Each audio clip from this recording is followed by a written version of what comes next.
Hey, it's Niall. We'll get to the insult stuff in a minute, but first, I was reading YouTube's help section and it says, don't be shy, speak directly to YT community and ask them to subscribe. So I'm going to give that a try. Hello, YT community person.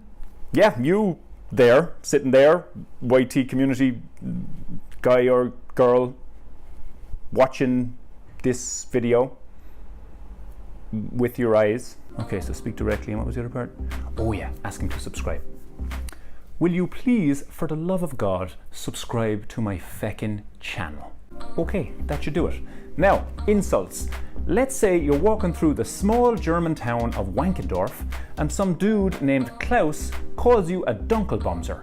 And by that, he means that your physical appearance is so awful that the only way anyone would have sex with you is in the dark. I know, owsies. But when such an insult is hurled your way, it's good to ask yourself, how would an ancient Indian monk handle this? Because as the story goes, once upon a time, there was a man who constantly harassed and insulted the Buddha.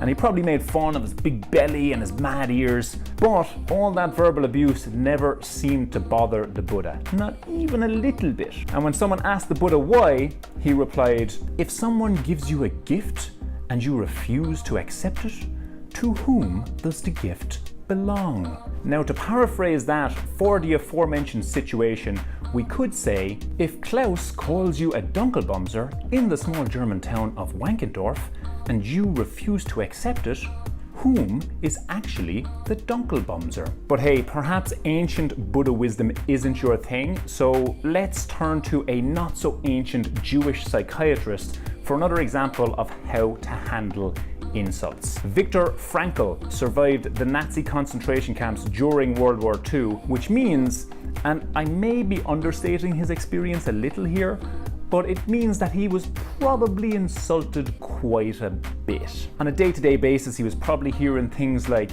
hey, you and all the other Jews are an inferior race of people, and yo, we done killed all your friends and we'll probably kill you next. You know, that kind of thing. But you see, Viktor realized something really powerful while he was in those concentration camps, while he was enduring hell on earth, essentially. And here's what he realized, in his own words. Between stimulus and response, there is a space.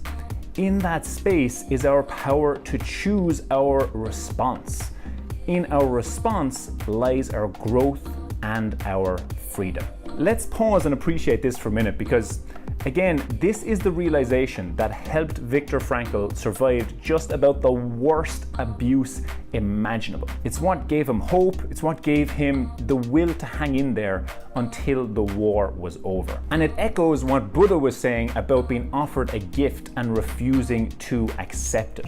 The stimulus is the gift, or the insult, or the abuse someone may try to give you. And your response is whether or not you choose to accept it. So even if you find yourself in a terrible situation, or if someone throws the mother of all insults your way, like our old friend Klaus there in Wankendorf, when those things happen, remember that you get to choose your response.